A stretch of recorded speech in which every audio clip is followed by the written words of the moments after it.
Hey, it's Edna Keep here. Welcome to the Seven Figure Real Estate Podcast. I'm your host. I hope you enjoy this episode.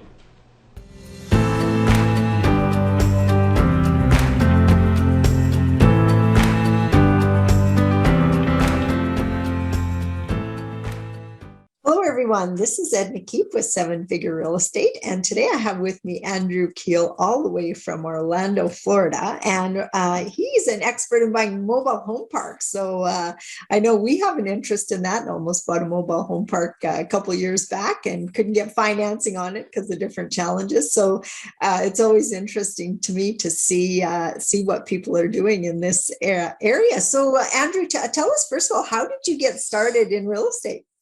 Yeah, definitely. So I have an interesting story. I started out wholesaling and flipping houses around Central Florida. Okay.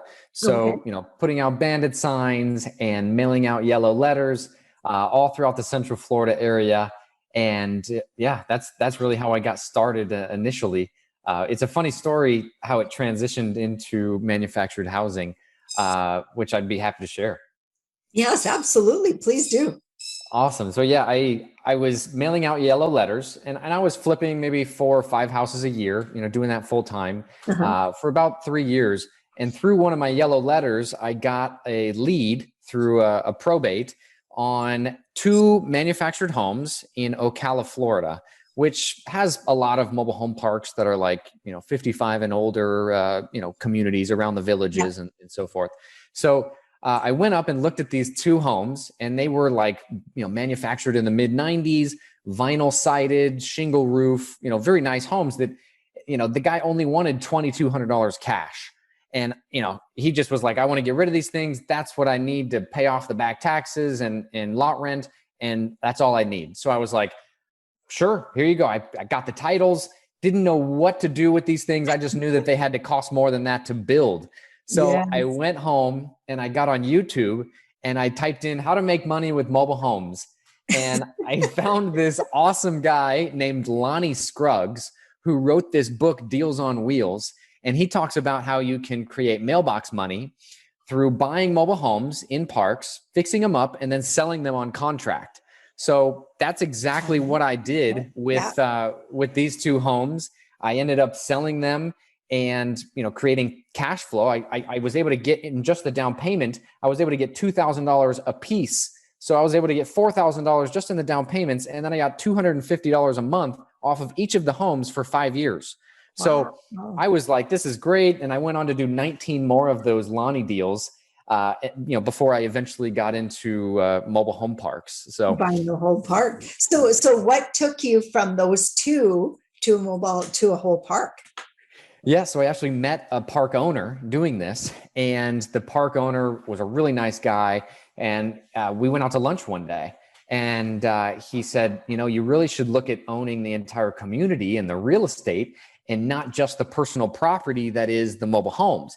And I said, well, why? What's the benefits there of doing that? He said, well, you get financing, on an entire community where the homes, is very difficult to do.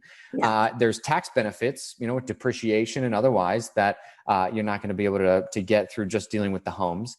And it's scalable. It's a lot more scalable, and you can grow faster. So I said, all right, let me look into this. So I went to a couple seminars, and one of those was a MHU boot camp with Frank and Dave. It was like a 3-day boot camp. You get on a bus tour and you go to a couple parks and look at them and learn about management and acquisitions and due diligence. Anyways, and I met a gentleman at that boot camp that was a passive investor. He had a full-time gig that kept him busy. And he said, he was looking for someone like myself that would be an active operator to go be boots on the ground. So it was like a perfect marriage. So after that boot camp, I started mailing letters to owners to try to buy a community. And I found my first deal, and I partnered with that gentleman. He brought the money, and I was the boots on the ground.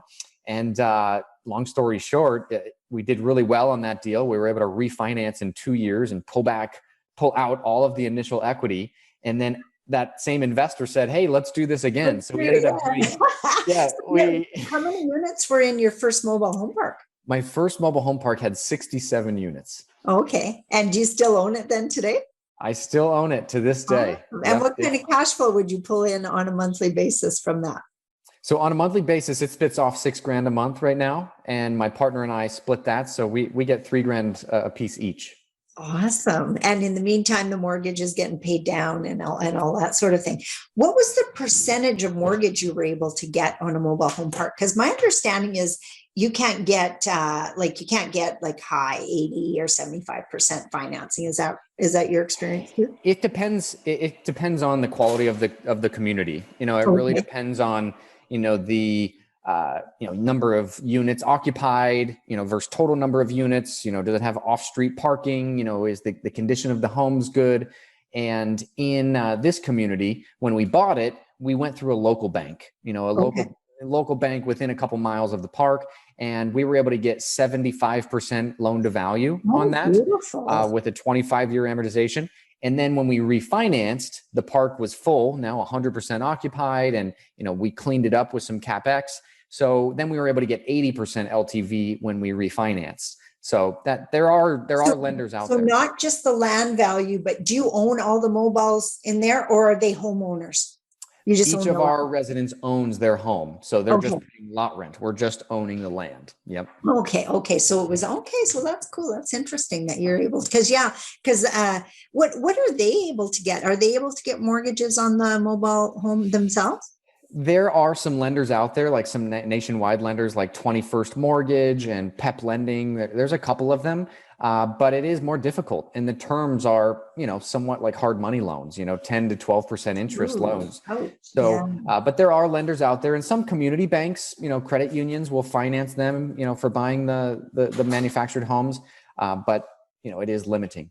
Mm-hmm. Yeah, that's kind of was our understanding of it too. But also my understanding is if you got the homeowners as opposed to the renters, it's a way better business model. Do you find that? Do you have any with the renters? We don't. Our model is just the tenant-owned home model. We have some where we own the homes, but we're selling it to them on like a rent-to-own or lease option type of contract. Because again, our repairs and maintenance costs, are so much lower compared to if we owned, all of the mobile homes in the community and had to hire a full-time maintenance guy, where we just didn't want to do that. Our model is to just own the land. Okay. And how does your sewer system, water system work with most of those? Yeah, so it really depends. Our model is we like public utilities, city water, city sewer, that are sub-metered, and each resident is billed for their usage. Same thing with sewer.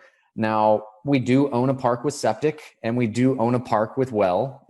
Our rule of thumb is that we don't buy communities that have both private water and private sewer, just one or the other. If we can get comfortable with, all of the factors and, the maintenance of the current system. So it just depends, but most of our communities are city water, city sewer provided. Okay. Oh, that's good to know. And then what about the number of doors? How many years ago did you start doing this? I started, my very first community closed in June of 2017. Okay, so 5 years now. No, 4 years now. How many do you have now? Now we're over 2,100. Oh my So God, that's awesome. it's been really awesome. And, it's been awesome that I've been able to just focus on this 100%, where some people kind of buy their first community and they still have a W-2 job. I was able to go all in. I saw the value, and I had enough income to cover my expenses from those Lonnie deals that I did, where I just said, this is too good to be true. I'm going all in. And I just went to every, seminar I could get my hands on, read or that I could get a hold of, went to the reading books and everything I could, find out about the asset class. And then I started marketing direct to owners, and that was very fruitful. Yeah. Oh, good for you. That's awesome. Yeah, I can see there'd be very popular there too.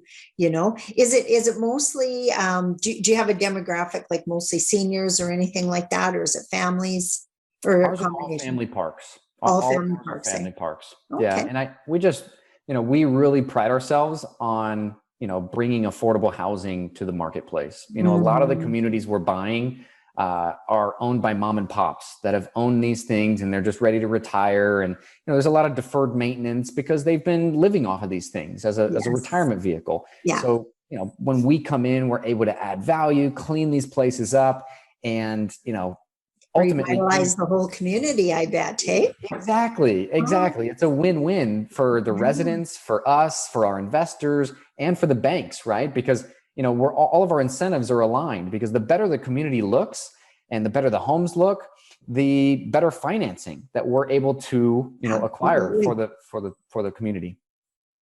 So looking forward, Andrew, what is your main focus? Just to keep rinse and repeat, doing the same thing over and over again? Is that kind of your plan?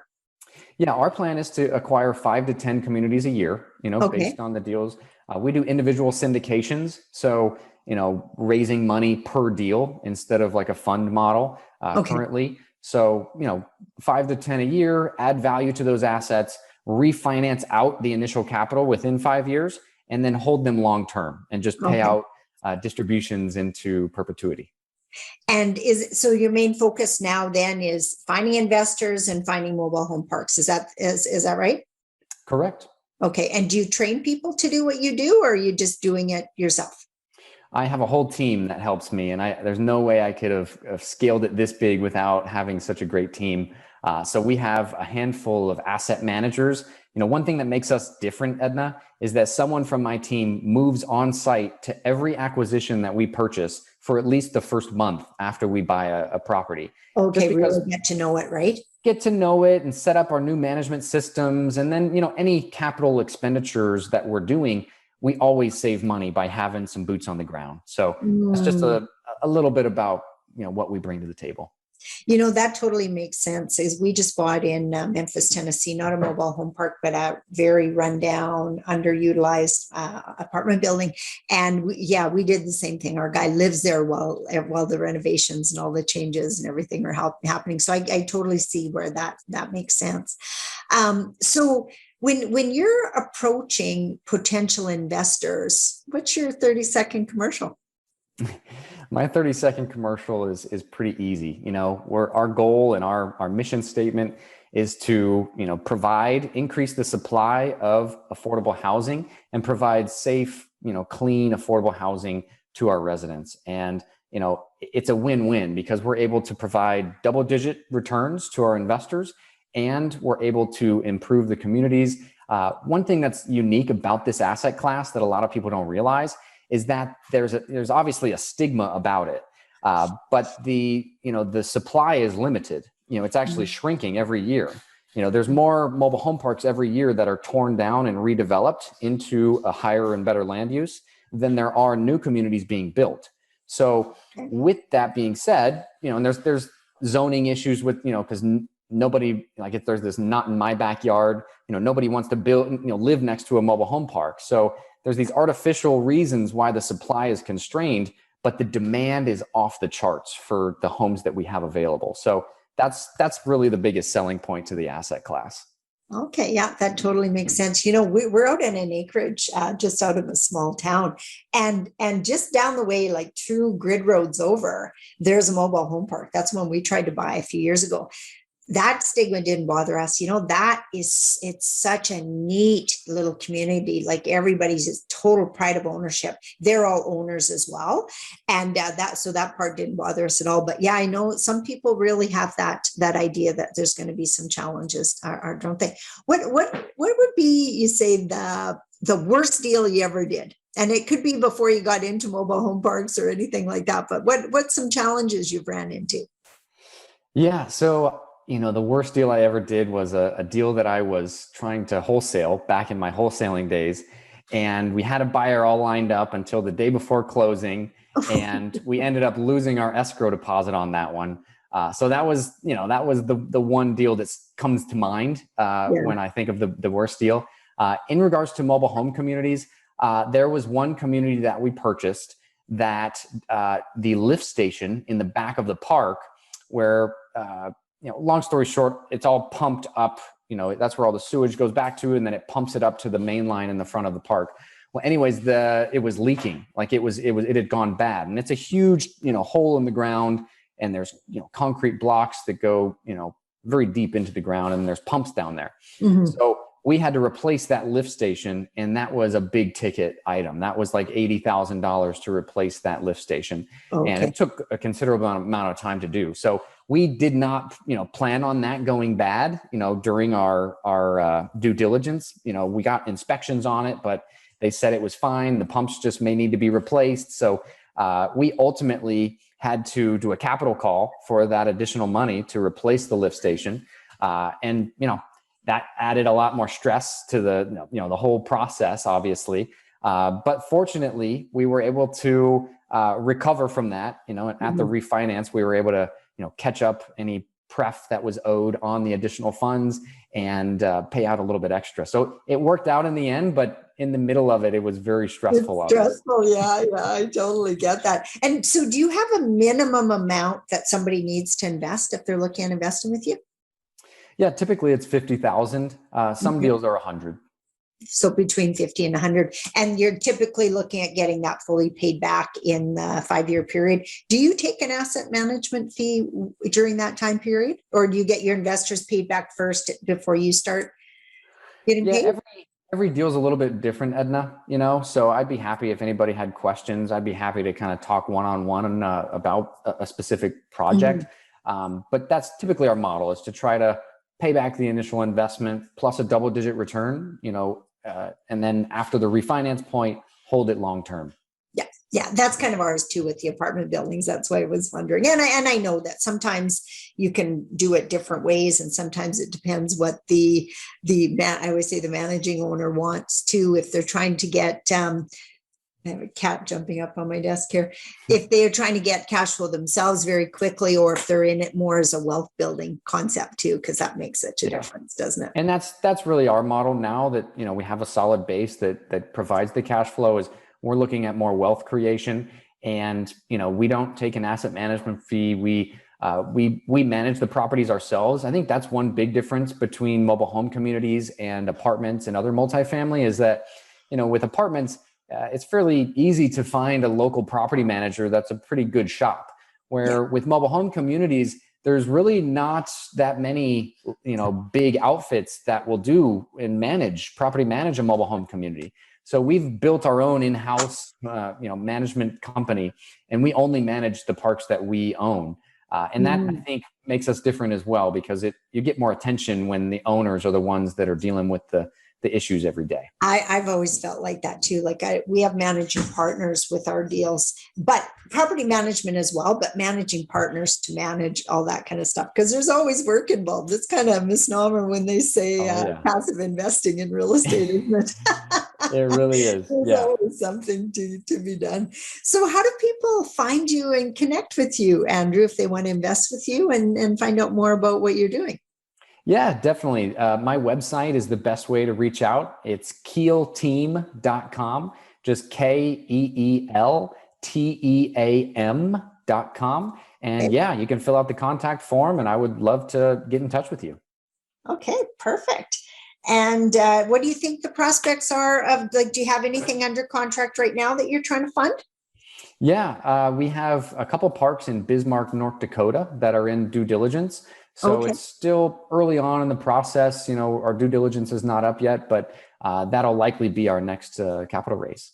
Oh, awesome. Okay. Well, you know what? It was really interesting talking to you, and I'm sure we'll be in contact. We're starting to look more and more in Florida, a very popular place. We haven't looked at any mobile home parks yet. I'll have to mention that to my partner, see if he's got some interest there. And, but yeah, we'll definitely stay connected and see where this all goes. I look forward to it, Edna. Thank you so much. It was good speaking with you. Yes. Thanks for being on. Thank you so much for listening. It's my sincere intention that you got value from this episode.